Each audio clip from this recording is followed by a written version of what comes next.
There is a moment that comes for almost everyone, usually somewhere past 60, when the world goes quiet for just a second, and a single thought rises up from underneath everything else. Is this it? Is this what the rest of my life is going to feel like? The body has changed. The mirror shows someone your parents used to be. The children have their own children now. The job that once defined you is gone or fading, or something you're counting down toward. And in that silence, a question that no one warned you about starts to whisper. Not what's next, but what was the point? Here is what almost nobody tells you. That question is not a curse. It is an invitation.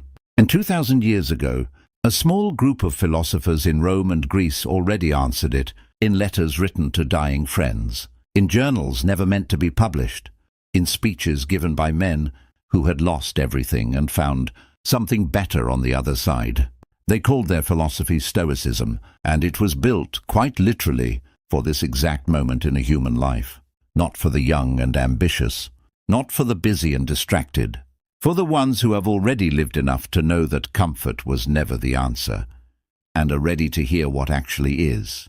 By the end of this video, you will understand exactly why so many people spend their 60s, 70s, and 80s either quietly afraid or quietly furious, and the specific, practical shift in thinking that the Stoics discovered, which turns those same decades into the calmest, freest, most genuinely happy years a person can live. Stay with me, because the third section of this video contains a single idea from Marcus Aurelius's private journal that has changed how thousands of people in our community think about the years they have left.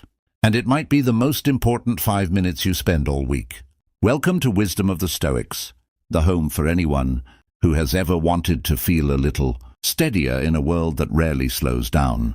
Here we take the oldest, most tested ideas about how to live from Marcus Aurelius, the emperor who ruled the known world and still found time to write himself notes on how to be a better man. From Seneca, the advisor who lost his fortune, his freedom, and nearly his life, and still taught calm to others. And from Epictetus, who began life enslaved and ended it as one of history's great teachers of freedom. And we translate their wisdom into something you can actually use today. If you're new here, consider this your invitation to sit down, breathe, and remember that peace of mind was never something you had to chase. It was something you had to uncover. Let's begin. Somewhere along the way, most of us absorbed a story about aging that we never actually chose. It came from advertisements that only show wrinkles being erased. It came from workplaces that quietly stop inviting you to certain meetings once you pass a certain age. It came from a culture that treats 60, 70, and 80 as a slow exit from relevance, rather than an arrival into something. And because we absorbed that story without ever examining it, most people walk into their later decades already grieving a version of themselves that youth culture told them was the only version worth being. Think about your own life for a moment. Think about someone you know, a parent, a grandparent, maybe yourself, who reached 65 and suddenly seemed to shrink. Not physically, something quieter than that. They stopped starting new things. They talked more about the past than the future.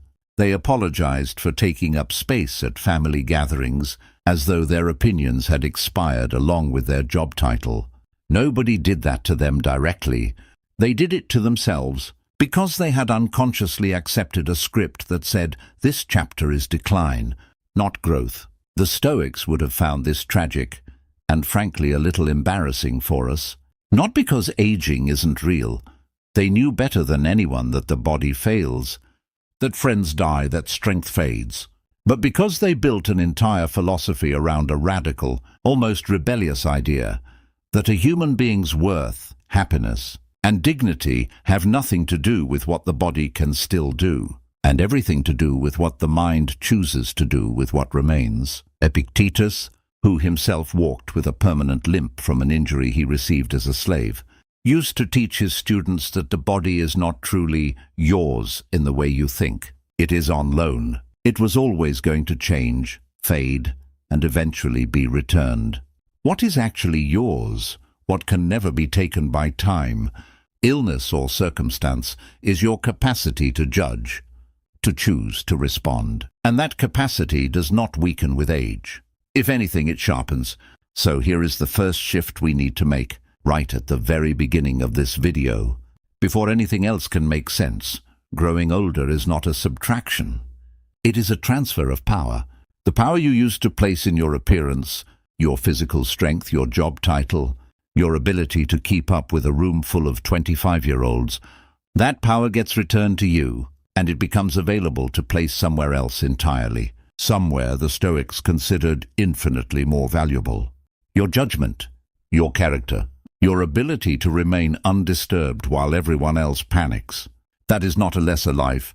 That, according to men who studied happiness more rigorously than almost anyone in history, is the beginning of the only kind of life actually worth having. If this idea already feels like it's loosening something in your chest, do me a favor and drop a comment below telling me how old you are right now, and what year you secretly hope people will remember as when things got better. For you, because I read every single one of these, and I promise you, this community is full of people exactly like you, quietly rebuilding their idea of what a good life looks like. Let's talk about time, because nothing haunts a person in their 60s quite like the sound of a clock they suddenly feel too loudly. Seneca, the Roman statesman and philosopher, wrote an entire essay on this subject called On the Shortness of Life, and the very first line is a gut punch that still lands 2,000 years later. He said that the majority of people complain about the cruelty of nature, because we are born for so brief a span, and because even this small stretch of time rushes by so rapidly. But then he says something that should stop you cold. It is not that we have a short time to live, but that we waste a great deal of it. Life is long enough, he argues, if you know how to use it. Sit with that for a second, because it reframes the entire fear that so many people carry into their 60s and 70s. The fear that there simply isn't enough time left to matter. Seneca isn't offering false comfort here. He isn't telling you that you have all the time in the world. He is telling you something far more useful, that the anxious, distracted, comparison-driven version of a life wastes decades without even noticing, while a deliberate, present, undistracted version of a life can find more meaning in a single remaining decade than most people find in 80 years of sleepwalking. Picture two people, both turning 65 on the exact same day. The first person spends their days scrolling through news that upsets them, replaying arguments from years ago, resenting family members for things that can't be changed, and dreading a future they've already decided will be lonely and painful. The second person, with the exact same number of years left, the exact same body, the exact same bank account, spends their days present with the people in front of them, curious about one new thing each week, forgiving quickly and treating each ordinary Tuesday as something that will never happen again in quite the same way. Which one of these people, according to Seneca, actually lived longer? He would say the second person, not metaphorically, literally, because a life measured by attention and presence contains more actual living than a life measured merely by the number of mornings you wake up. This is why Seneca warns so sharply against what he calls preoccupatio. The state of being so busy, so mentally cluttered, so preoccupied with things outside your control that you are never actually inhabiting the moment you are in. He says most people don't live. They merely intend to live, always deferring real life to some future point that keeps sliding further away. And then one day they are old, and they realize with horror that the someday they were waiting for was actually every single day they already spent. This is the exact trap that catches so many people in their 50s and 60s. They spent their entire working life saying, once I retire, then I'll really start living. And then retirement arrives, and the habits of distraction and postponement don't disappear just because the calendar changed. The Stoic answer isn't to panic about lost time. Panic is just another form of wasting the present moment, this time by worrying about the past. The Stoic answer is to start today, in this exact hour, treating your attention as the most valuable currency you own, because unlike money, you cannot save it for later. You can only spend it now or lose it forever. I want you to try something with me right now while you're watching this. Think of one thing, just one, that you have been postponing under the story of someday, a conversation you've meant to have, a trip you've meant to take, a hobby from your 20s you quietly gave up on. Write it in the comments, not to perform it publicly, but because naming a thing out loud is the first step the Stoics recommend toward actually choosing it instead of merely wishing for it. I want to tell you a story now because ideas are easier to carry when they have a face attached to them. And this particular face belonged to a man named Cato, specifically Cato the Younger, one of the most quietly ferocious Stoics in Roman history. By the time Cato reached his final years, Rome had changed underneath him in almost every way he had spent his life. Fighting against, he had watched the republic he loved slowly collapse into the hands of ambitious men chasing personal power, first Pompey, then eventually Julius Caesar, a man Cato considered an existential threat to everything Rome was supposed to stand for. Cato was not young. He did not have unlimited energy. He did not have the machinery of empire behind him. What he had was a mind that refused to be bent by circumstances, no matter how overwhelming they became. When Caesar's forces finally closed in on the last resistance in North Africa, Cato found himself in the city of Utica, surrounded, outnumbered, with every practical exit sealed off except one: surrender to Caesar and live the rest of his life at the mercy of a man whose entire political existence Cato considered corrosive to everything good. Cato's friends begged him to negotiate. Surely, they said, an old man could be forgiven a peaceful retirement. Surely there was no shame in survival. But Cato understood something that most people spend their entire lives avoiding. There is a difference between staying alive and staying yourself. He famously spent his final night reading Plato's dialogue on the immortality of the soul, not out of despair, but out of preparation, the same way a craftsman checks his tools before the final job. And when the moment came, he chose, with total calm, to remain the man he had always been rather than become a smaller, safer version of himself under someone else's terms. Now, I want to be very clear about something, because this is a video about happiness in your 60s and beyond, not a video about tragedy. I am not telling you this story to suggest that growing older means some dramatic final stand. Almost none of us will ever face a moment like Cato's. I'm telling you this story because of what it reveals about the entire architecture of Stoic thought. That the years near the end of a life are not a time to shrink your standards, soften your character, or quietly accept whatever version of yourself circumstances hand you. They are, if anything, the proving ground for everything you spent your earlier decades practicing. Cato wasn't performing courage for an audience in that final year. He had spent 40 years training his judgment, his discipline, his relationship to fear, precisely so that when the real test came, there was no gap between what he believed and what he actually did. That is the entire Stoic promise, and it applies just as much to a 70-year-old deciding whether to finally set a boundary with a difficult adult child, as it does to a Roman senator facing an army. The question is never, how much time do I have left?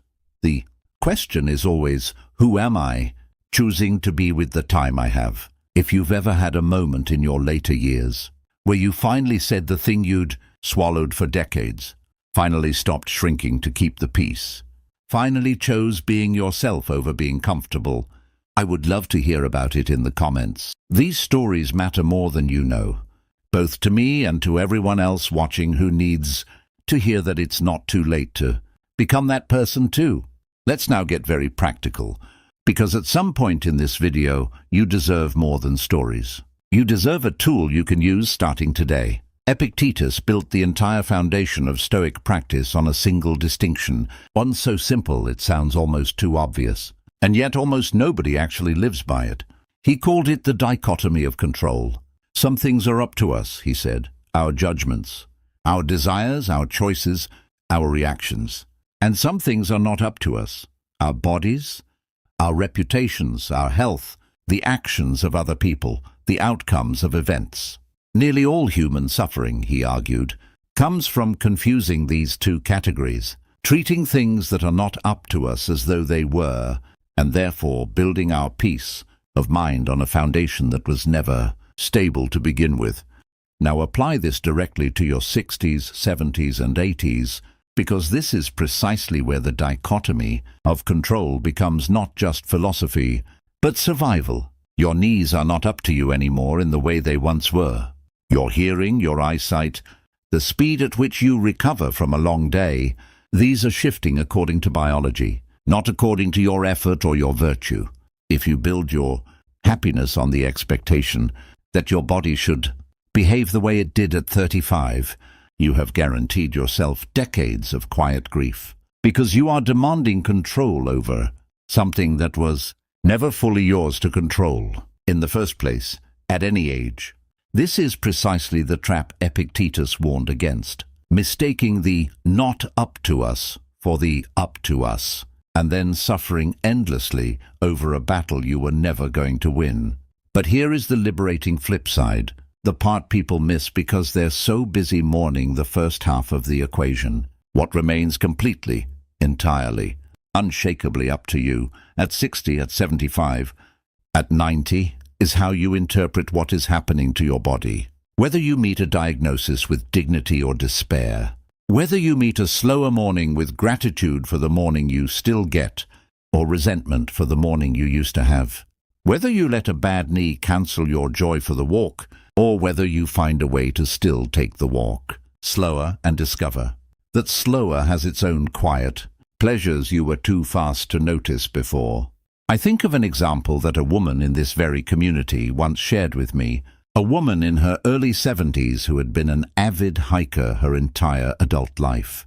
A hip injury meant the mountain. Trails she loved were no longer available to her the way they once were. By every conventional measure, this was a loss, and she felt it as one, deeply, for a period of real grief that the Stoics would never ask her to skip or fake her way through. Stoicism, contrary to popular myth, was never about suppressing real feeling. It was about not adding a second layer of suffering on top of the first by demanding reality be different than it is. What she discovered months later was that the mountains hadn't been the actual source of her joy. The source had been attention, noticing light on leaves, the rhythm of breath, the quiet company of her own thoughts. And it turned out those things were fully available on a flat garden path 15 minutes from her house. Nothing about her circumstances up to her had changed for the better. What changed was where she placed her judgment, and that single shift returned her joy to her almost completely intact. This is the practice I want to leave you with in this section, and I want you to actually try it, not just nod along. Tonight, take out a piece of paper, or open a note on your phone and draw a simple line down the middle. On one side, write down everything about aging that genuinely frightens or frustrates you right now. Health changes, energy changes, whatever it is. On the other side, next to each one, write down the one thing that remains entirely up to you in how you respond to it. Not a fix, not a solution, just your judgment, your interpretation, your choice of attitude. This single exercise, practiced by Stoics for 2,000 years, is one of the fastest ways to feel your footing return underneath you. And if this video is helping you feel that footing return even a little, this is exactly the moment I'd ask you to hit that like button, not for me, but because it tells YouTube to show this video to someone else out there, right now, quietly panicking about turning 65, who needs to hear exactly this. There is a phrase that later thinkers, particularly Nietzsche, borrowed and popularized from Stoic soil, and it captures something the Stoics circled, constantly without always naming it so cleanly: amor fati, the love of one's fate, not mere acceptance, gritted through clenched teeth. Love, an active, chosen embrace of the life that actually happened to you, rather than a permanent quiet mourning for the life you imagined you'd have instead. This matters enormously in your 60s and beyond, because by this point in a life, almost everyone is carrying some version of the unlived life alongside the lived one. The career that didn't go the way you hoped, the marriage that ended, or the one that never began, the child who grew distant, the health that didn't hold up, the way you promised yourself it would if you just ate right and stayed active. Somewhere in the back of most people's minds, there is a ghost version of themselves, living the life that should have happened, and that ghost quietly haunts every ordinary Tuesday of the actual life still available to be lived. Marcus Aurelius, writing privately to himself in what we now call meditations, journal entries he never intended anyone else to read, which is exactly why they feel so startlingly honest, returns again and again to a single idea, that the obstacle is the way, that what stands in your path does not block the path. It becomes the path if you let it. He wasn't writing this from a place of comfort. He was writing it while ruling an empire during a plague, while burying children, while fighting wars he never wanted, at an age when most men would have already been considered old by Roman standards. And still, his private journal is not a document of bitterness. It is a document of a man actively practicing, entry after entry, the discipline of turning "this happened to me" into "this is what I have to work with now." This is amor fati in its most practical form, and it is perhaps the single most important shift available to anyone entering their 60s and beyond. You are not being asked to pretend the losses didn't happen, or that they don't hurt. You are being asked to stop spending your remaining years locked in a losing argument with a past that cannot be changed, and instead turn your full attention toward the only thing that has ever actually been available to any human being at any point in history. This present circumstance, exactly as it is right now, and what can be built from here. Think about grandparents who resent that their grandchildren live far away and rarely call, spending every visit subtly guilting the people in front of them for not being the family they imagined, versus grandparents who fully inhabit the 2 video calls a month they do get, who make those 20 minutes so warm and so unburdened by resentment that the grandchildren actually want to call more. The circumstances on paper might be identical. The internal experience and often the eventual outcome could not be more different. One version of that grandparent is loving a fate that doesn't exist. The other is loving the fate that does. I want to be honest with you here, because this channel has never been interested in cheap positivity. This is hard.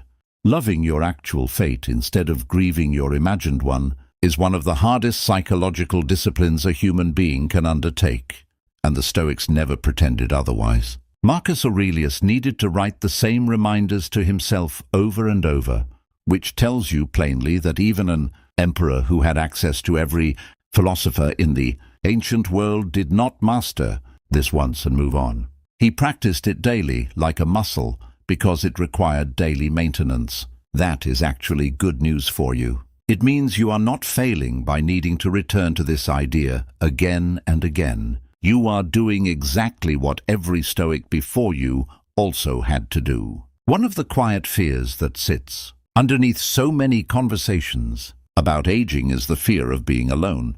Friends pass away, spouses pass away, children build their own lives in other cities, and there is a real, legitimate grief in watching your social world contract as the decades pass. A grief the Stoics never asked anyone to deny. But there is an important distinction the Stoics drew that our modern culture has almost completely lost, and it might be one of the most useful ideas in this entire video. The difference between solitude and loneliness. Loneliness is a form of suffering, rooted in a feeling of lack and the sense that something essential is missing, that you have been abandoned by a world that has moved on without you. Solitude, on the other hand, is simply the state of being physically alone, and it can be either agonizing or genuinely restorative, depending entirely on the relationship you have built with your own mind. Epictetus taught his students, many of whom were young men anxious about status and connection, that a person who cannot bear to be alone with their own thoughts has revealed something important. Not that solitude is dangerous, but that they have not yet done the work of building a mind worth spending time with. This sounds harsh at first, but it is actually one of the most hopeful ideas in all of Stoic philosophy, because it means the antidote to the fear of being alone in your later years is not endless external company. It is the deliberate, patient work of becoming someone whose own company you actually enjoy. This is why so many people in their 60s and 70s who seem to have the least going on externally, fewer visitors, fewer obligations, quieter homes, are sometimes among the most contented people you will ever meet, while others, surrounded by constant family activity, remain restless and dissatisfied. The difference almost never comes down to how many people are physically present. It comes down to whether a lifetime of avoiding one's own thoughts has left a person with an internal world that feels safe to sit in, or one that feels unbearable the moment the noise stops. If you are watching this, and solitude currently feels closer to loneliness than to peace, I want to offer you something concrete, not just comforting. Start small. 10 minutes a day, no phone, no television, no task to complete, just sitting and allowing whatever thoughts arise to simply be there without needing to fix, escape, or distract from them. This will likely feel uncomfortable at first. That discomfort is not a sign you're doing it wrong. It is a sign of exactly how unpracticed the skill has become. In a culture that has spent decades training all of us to fill every silence with a screen, like any skill, it strengthens with repetition. Seneca himself wrote to his friend Lucilius about the importance of learning to be a friend to yourself first, arguing that anyone who has not achieved this will find themselves dependent on constant company, not out of genuine love for others, but out of an inability to tolerate their own inner world. And here's the part that connects everything together. Once you no longer fear solitude, your relationships with other people actually improve, because you stop needing them to rescue you from yourself. You start choosing connection because you enjoy it, rather than clinging to it, because you're afraid of what happens when it's absent. That shift alone, from needing people to enjoying people, is one of the quiet, underappreciated gifts available specifically in the second half of life. Once you've done the work to make peace with your own company. If any part of this section is landing for you, subscribe to this channel now, because we go deeper into exactly these kinds of practices every single week. And this community has slowly become one of the most thoughtful, kind spaces on this entire platform for people genuinely trying to build a calmer relationship with the years ahead. We need to talk about the thing that almost every culture on Earth has taught us to avoid discussing directly, especially once we reach an age where it starts to feel less abstract: death. The Stoics did something that sounds, on the surface, almost cruel until you understand what they were actually doing. They practiced what is now commonly called memento mori. Remember that you will die, not as a morbid obsession, but as one of the single most effective tools available for living fully. Marcus Aurelius reminds himself constantly throughout his private journal that he could leave this life right now, and he lets that fact govern how he acts, what he says, and how he treats the people in front of him. Seneca tells his friend Lucilius to count each day as an entire life in miniature, not because death is something to fear more intensely, but because a clear, honest relationship with mortality is precisely what strips away the small, petty distractions that otherwise consume most of a human life. Here is why this matters so specifically for you, right now in your 60s or beyond, more than it might matter to someone in their 20s. At 25, death feels theoretical, distant, almost fictional. By 60 or 70, it has stopped being theoretical. You have likely already lost people. You have felt your own body change in ways that quietly remind you of your own timeline. This means you are actually in a uniquely powerful position that younger people rarely have access to. You can no longer avoid the truth of memento mori through denial. The question is only whether you turn and face that truth with terror, or with the strange, hard-won clarity the Stoics insisted was available on the other side of it. Because here is what they discovered, and what modern research on end-of-life reflection has repeatedly confirmed since. People who develop an honest, unafraid relationship with their own mortality do not become depressed by it. They become astonishingly present. They stop postponing the phone call. They stop swallowing the apology they owe someone. They stop waiting for a better time to say the important thing. Because the entire premise of memento mori is that there may not be a better time, and that this recognition, rather than being frightening, becomes the very thing that makes today feel vivid instead of forgettable. I think of Seneca's own final act, recorded by the historian Tacitus. Condemned to death by the Emperor Nero, a former student who had turned on him, Seneca did not spend his final hours in panic. He spent them comforting the people around him, dictating final thoughts, and meeting the moment with the same composure he had spent his whole life teaching others to find. This was not a performance for history.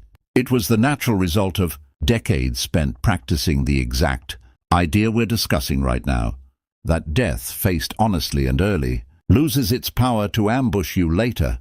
I want to offer you a gentler, more accessible version of this same practice, because most of us are not Roman Stoics facing execution. Simply this: once a week, take 5 quiet minutes and genuinely consider that this could be your final year. Not to spiral into fear, but to ask a simple, clarifying question. If this were true, what would I stop tolerating? What would I finally say? Who would I call?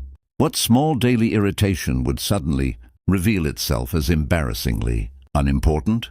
People who practice this regularly report something consistent and remarkable. The fear of death, faced directly and repeatedly in small doses, becomes dramatically smaller than the fear of death, avoided and pushed into the corner of the mind, where it grows undisturbed and untested. This is, I think, the deepest secret hiding inside Stoic philosophy for anyone in the second half of life. The years ahead of you are not less valuable because there are fewer of them. They are more valuable precisely because their number is now visible in a way it never was in your 20s. Scarcity, faced honestly, is what gives anything its worth. The Stoics understood that your remaining years are not a shrinking, sad pile to be guarded anxiously. They are a finite, precious resource to be spent as deliberately and as fully as you are still capable of spending them. Everything we've discussed so far would remain merely interesting, rather than transformative, without some structure for actually living it. So let's close with the practical architecture, the daily habits that Stoic practitioners, ancient and modern, have used to turn philosophy into a felt experience, rather than an idea admired from a distance. The first habit is the morning premeditation, something Stoics called premeditatio malorum, or the premeditation of adversity. Each morning, before the day begins, take a few minutes to honestly consider what might go wrong. Not to catastrophize, but to rehearse. Perhaps a doctor's appointment brings difficult news. Perhaps a family member says something hurtful. Perhaps your body simply doesn't cooperate the way you hoped. By meeting these possibilities calmly in your imagination first, you rob them of their power to ambush you later. This single habit, practiced by Roman statesmen preparing for political betrayal, works just as effectively for a retiree preparing for an unpredictable day. The second habit is the evening review, a practice both Seneca and Epictetus insisted on, and one that Marcus Aurelius clearly used to structure much of his private journal. At the end of each day, ask yourself 3 honest questions. What did I do well today? Where did I fall short of the person I want to be? What can I do differently tomorrow? This is not an invitation to self-punishment. The Stoics were remarkably gentle with themselves in this practice, treating it more like an athlete reviewing footage than a judge issuing a sentence. Over months and years, this simple nightly habit builds something extraordinary, genuine self-knowledge, the kind that makes a person feel solid and known to themselves, which is precisely the feeling so many people in their later years quietly lack. The third habit is deliberate discomfort, something that sounds strange, applied to a body that already faces plenty of involuntary discomfort through aging, but bear with me. The Stoics occasionally practiced voluntary hardship, simpler meals, colder rooms, plainer clothes, not out of asceticism for its own sake, but to remind themselves that their happiness did not depend on comfort. For you, this might look like intentionally spending a day without the conveniences you normally lean on, or choosing the harder, more honest conversation instead of the easy, avoidant one. The goal is simply this: to prove to yourself again and again that your peace of mind does not live inside your circumstances. It lives inside your judgment, which travels with you no matter what circumstances arrive. The fourth and final habit is what I'd call active virtue, looking, each day, for one small opportunity to practice courage, justice, wisdom, or self-discipline, the four cardinal virtues the Stoics considered the entire foundation of a good life. This does not need to be dramatic. Courage might simply mean finally telling your adult child how you actually feel. Justice might mean speaking up for a neighbor being treated unfairly. Wisdom might mean pausing before reacting to something that would have once made you furious. Self-discipline might mean choosing the walk over the nap, even though the nap sounds better in the moment. These are not small things. According to the Stoics, these small daily choices are, quite literally, the entire substance of a well-lived life. There is no separate, grander stage where real virtue happens. This, right here, in your 60s, your 70s, your ordinary Tuesday, is the entire stage. I want to bring this all the way back to where we started. That quiet moment, somewhere past 60, when the world goes silent and a question rises up uninvited. Is this it? I hope, if you've stayed with me this far, that question no longer feels like a threat. I hope it feels closer to an invitation, the way the Stoics understood it 2,000 years ago. You are not approaching a decline. You are approaching the exact chapter of life. This entire philosophy was built for a chapter where the noise of ambition and comparison finally has room to quiet down, where your judgment has had decades to sharpen, where you have more actual freedom, not less, to decide who you are going to be with the time remaining. Your body will keep changing. That was never up to you at any age. But your character, your attention, your capacity to love, the life you actually have instead of grieving, the one you imagined, that remains entirely, completely, unshakably yours, for as long as you're here to use it. Cato chose to remain himself when everything around him said to become smaller. Seneca met his final hour with the same calm he spent a lifetime teaching. Marcus Aurelius, ruling an empire, still found time each night to ask honestly whether he had lived well that day. None of them had anything you don't already have access to right now.